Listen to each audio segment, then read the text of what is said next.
I thought it might have been in the wrong place, right, so you need to be there. Yeah? Somewhere around there. Need to move the microphone. Right, there's the other camera on.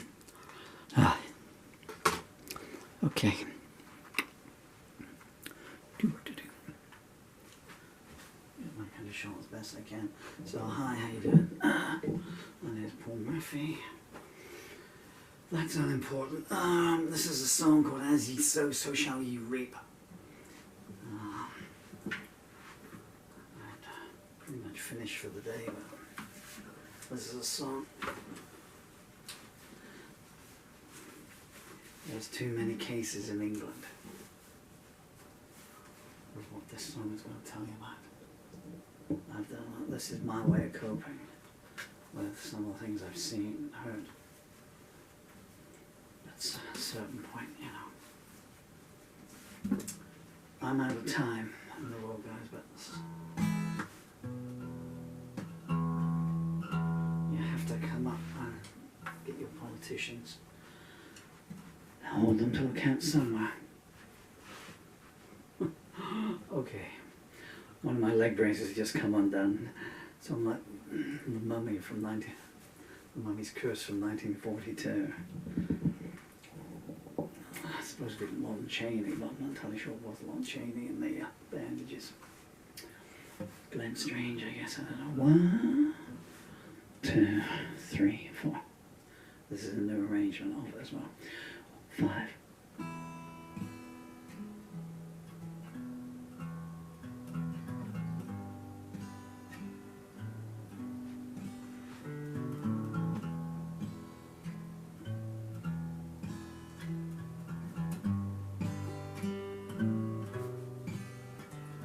There's something in your soul that makes even the devil shudder. There's venom and there's vitriol in every syllable you utter. I don't know why you wake up, let alone how you sleep. Remember this though, as ye sow.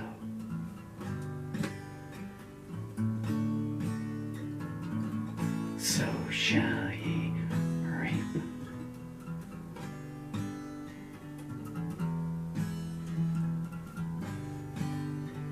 You revel.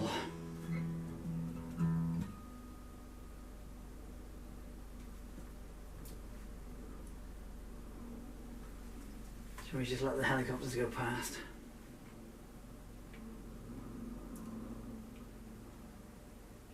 I mean, you can see the window, isn't it? It's probably a lot louder here than it is coming through. Okay. Okay, let's rearrange it yet again. 1, 2, 3, 4.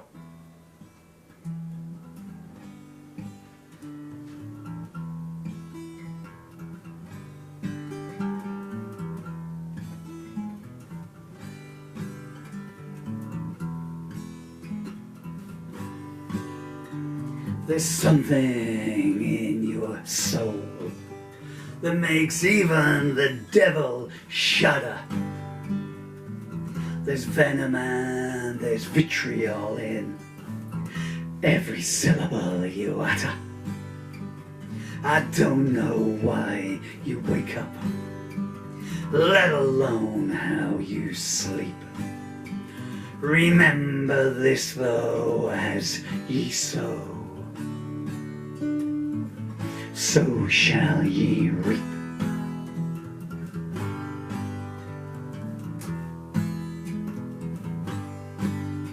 You revel in putrescence and slake your thirst in innocent tears. Your unholy essence has shadow-drenched their years, but I will pull them free from you, and safe I shall them keep. And know that as ye sow, so shall ye reap.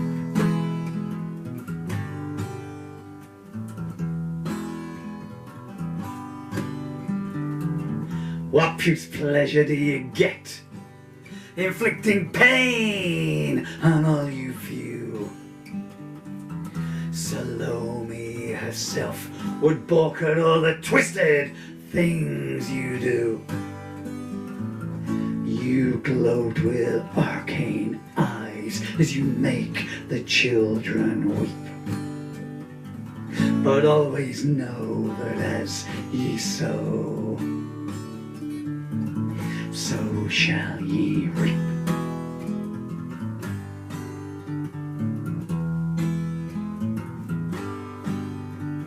When blind justice finally comes calling, that can balance up the scales, on that day your bed will be unmade. It will be your screams for mercy that'll be to no avail. You'll not escape the pit you've dug, you've made. Its walls too steep. It's foretold that as ye sow, so shall ye reap.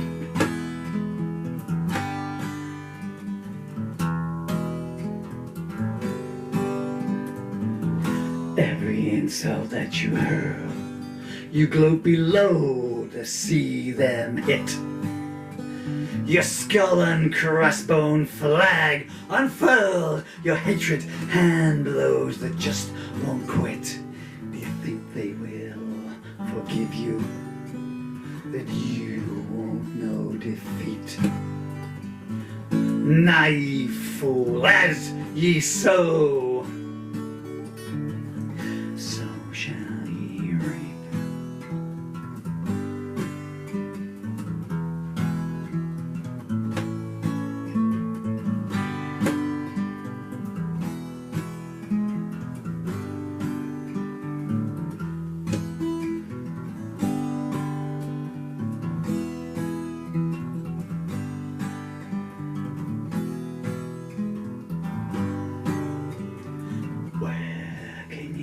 Escape to, that your infamy will not follow.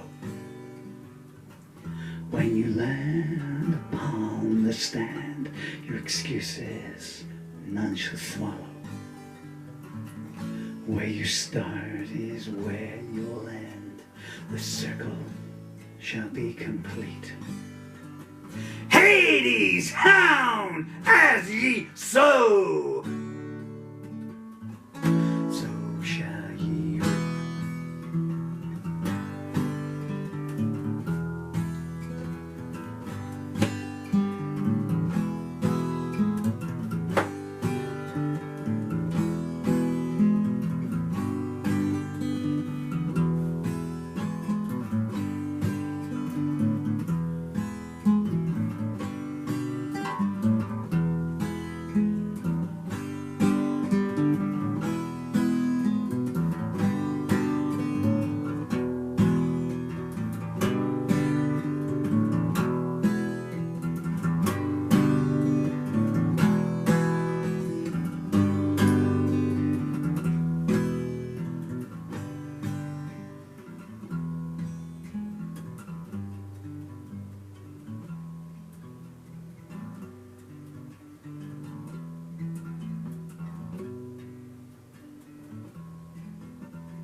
Sorry for the last note there.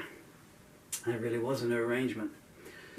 I just need to let my legs settle before I come turn the cameras off. That was kind of, just as a little side there, that was way back out when I first started. 82. 42 years ago. Almost half a century. I guess I'm lucky to have lasted this long, but I am, you know, that there was a paucity of viable street corners to play on. I always steered clear of the underground and stuff, you know. You like to feel hemmed in and everything. And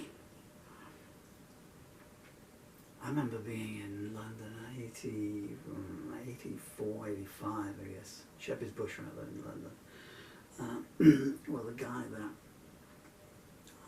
we'd met up and we were chatting, and he was saying that he busked on the trains themselves, not just in the underground, but he busked on the train. I said, you can't anything handle that? And he said, no, it can be provided. I said, okay. I said, I can't see it. I said, oh, you don't do it in rush hour, he said, you know, you have to, you know, do it in the quieter times, he said, but, you know, people are more giving in those days. So I said, well, okay, so we got on the train. I think in those days for like, you know, I don't know, for 30 bob, I thought you could buy a train for 30 bob. But, you know, I don't know, for 50p maybe, you could just ride the underground all day long. This is the GLC days and stuff, you know. And it's a bit like the Morlocks, you know, all the rich people were above ground in their limousines and their fancy cars. And we lesser beings, we were like the Morlocks, you know, underground, crammed in these little chicken coops. And anyway, so I was just going off message here with this little anecdote that's just come back to my mind. There won't be any more music on these, so you can turn off. Dylan and Emily, though, you listen to Daddy, okay? I'm going to fall over any second, so I need that. Unfortunately, you might hear that stuff, but so he started, you know, and he was doing whatever, Here Comes the Sun or whatever, you know, the old buskers' favourites were. And he's there and he's playing away and everything, and that was okay, you know, so he's down at the end of the carriage and everything. But then the train came to a halt. he's got the guitar and he's doing boom, boom, boom, boom, boom, boom, you know. It propels him forward, like, you know, like a Garfield or something up against the door at the other side. You know? I said, yeah, I think I'll stick to what I'm doing, okay, like, you know, make good money from it, you know, but, you know, you've got to get a rhinoplasty every 3 days. And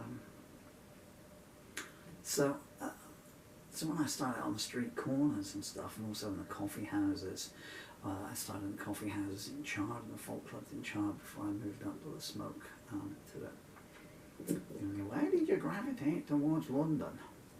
Well, just because you were casting your net wider and stuff, and, you know, I mean, if you just met one wealthy person in London, you know, who would put a fiver in your bucket, which is a fortune in those days. That would be a week's food, you know, and stuff. But there was no one in charge, you know. I mean, they would just steal your collection tin in charge, you know, those places.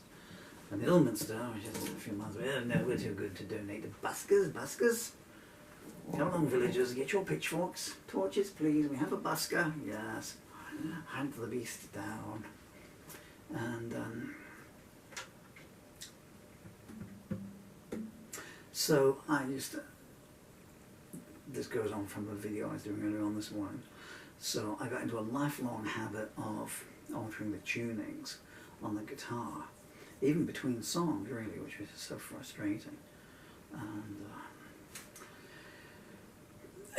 now that I can't do it anymore, but it just gave that kind of extra, you know, an extra tap on someone's ear as they were going past.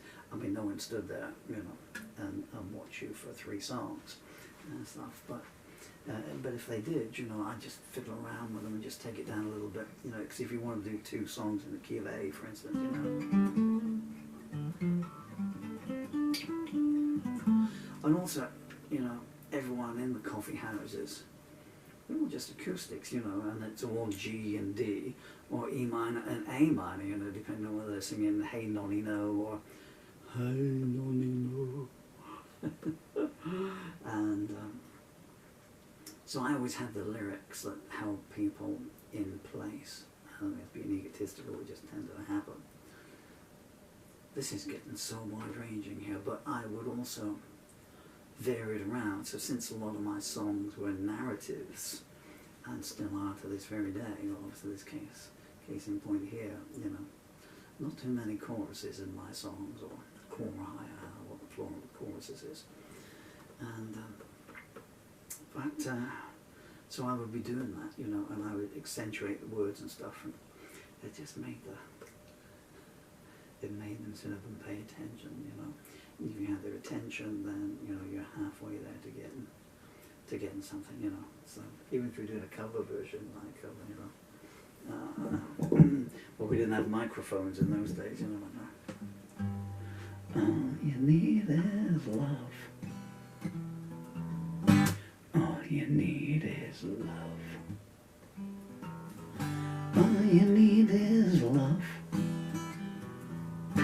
All you need is love. You can't do too many Beatles songs on YouTube because I don't like them, you know. Knock, knock, knocking on heaven's door. Knock, knock, knocking on heaven's door. Knock, knock, knocking on heaven's door.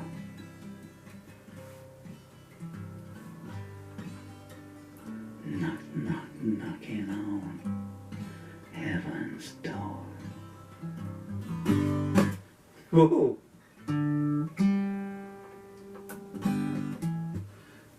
Okay, so thank you so much for your time now. That is a song called As Ye Sow, So Shall Ye Reap. And that is a message to all child abusers. Somewhere down the line, somewhere, you know, there'll be something. I'm going to go off on another tangent here because nothing ever happens. Let me tell you a true story.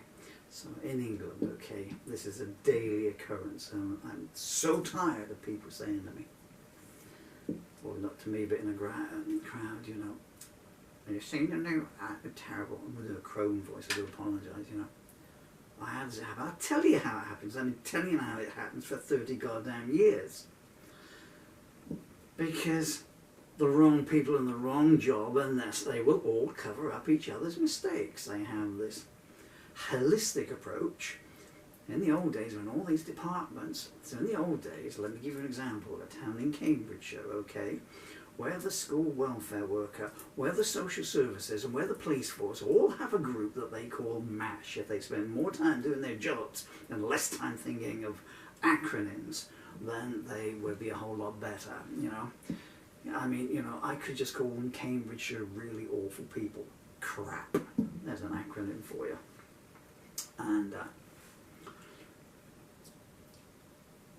And so, if someone made a mistake in the olden times, I'm sorry I keep saying that, but I am old. And not that it didn't go on, I mean, I'm 63 and it's always been the case. But in this day of information sharing, one where, you know, things have more openness and everything, more avenues of contact, it should be going down, not up, okay? So the police would go after the teachers, etc., you know, and wherever it might be to the element of fault, the fault line could be filled in and people lost their jobs at the very least. That doesn't happen anymore because they all sit in the same goddamn room once a month. It's, oh, hello Jenny,